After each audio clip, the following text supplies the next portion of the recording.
Shalom, it's Ruben Ebrahimoff, Chag Sameach, Gid Yontiv. Today's Haftorah is for Shmini Atzeret, the 8th day that we have a Chag of Sukkot. So, what happened on Sukkot 3,000-ish years ago? The Beit HaMikdash was dedicated. Yes, the second day of Yom Tov, we had a story about Shlomo HaMelech, and right here, at the end of the chapter, the second day of Yom Tov's Haftorah is now more information about the wonderful celebration of the dedication of the Beit HaMikdash. We have to picture this for a moment. Today, our frame of reference is there's hundreds of shuls. If I don't go here, I'll go there. I don't want to go there, I could go there.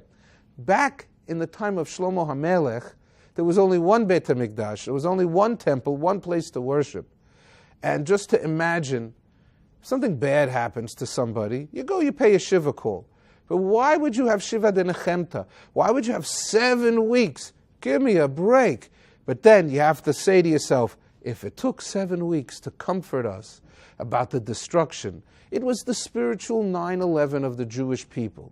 So this, if it's what the loss of it was so devastating, now you have to make an equal sign that the gaining of it, the building of it, the dedication of it was so much greater than I would actually perceive about just another building. It's not just another shul. It was the one and the only and the grandest Beit HaMikdash built by Shlomo HaMelech, the son of David HaMelech. So this is an extraordinary celebratory time.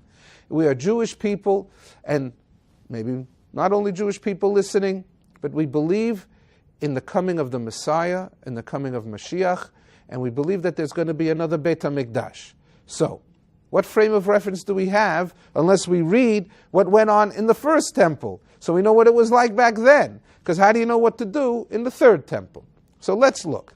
So, Vayihi kechalot Shlomo, when Shlomo finishes to pray El Hashem, to God, kol tefillah. Remember, he was saying that he was praying to God to get the services going in the Beit HaMikdash. And then what did he do? Come lifnei mizbach Hashem, michroa al berkav, v'chapav perushot hashamayim.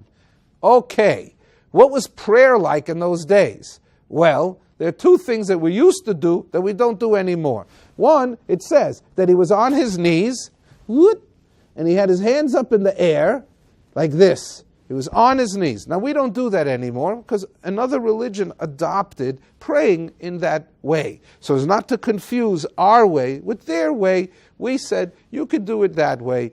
We're not going to do it anymore. But yes, Shlomo HaMelech would be like this, praying to the Lord. This was Shlomo's position, and on his knees. We don't do that anymore. Number two is when we bow down and kneel flat out. Another religion does that, so we don't do that. But really, when you do Aleinu L'Shabeach on Yom Kippur and Rosh Hashanah, that you go down, V'anachnu korim u'mishtachavim, you lie down flat.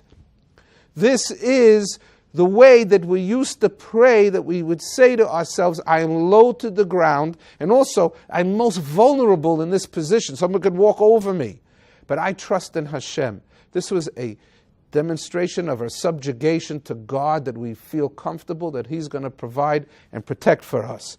So Shlomo stands up from that position and he blesses all the nation. And he says, Baruch Hashem asher nasan menucha la'amo Yisrael. That he's praying that it is God that gave this menucha, this rest, this comfort to Am Yisrael.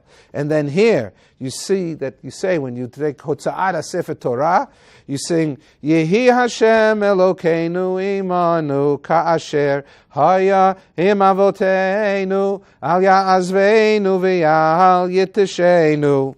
Comes right out of the Haftorah. We sing it every Shabbat when you take the Sefer Torah out. And what are you saying? May God be with us like He was with our forefathers. Don't abandon us.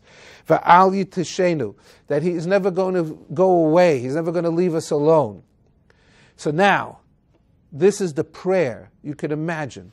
The state of Israel, the city of Jerusalem, Beit HaMikdash being dedicated, Kohanim, priests, Nevi'im, prophets, kings, milachim, that you have everybody there, shalosh regalim, Wow, what an amazing time. They went to the mikveh, the menorah candles were on, the bisamim was in the air, the fresh baked bread was there, they were doing karbono sacrifices.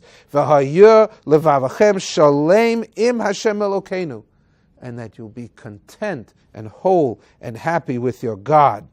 Vayizbach Shlomo et zevach hashlamim. It says that he sacrificed tens of thousands of animals, and that this was the great celebration that they had. When? Celebration was on Sukkot. That's the connection to the holiday, the Torah reading, and this Haftorah. So this is one of these wonderful, historical, celebratory, foundation stone Haftarot that connects our history with our destiny. Chag Sameach.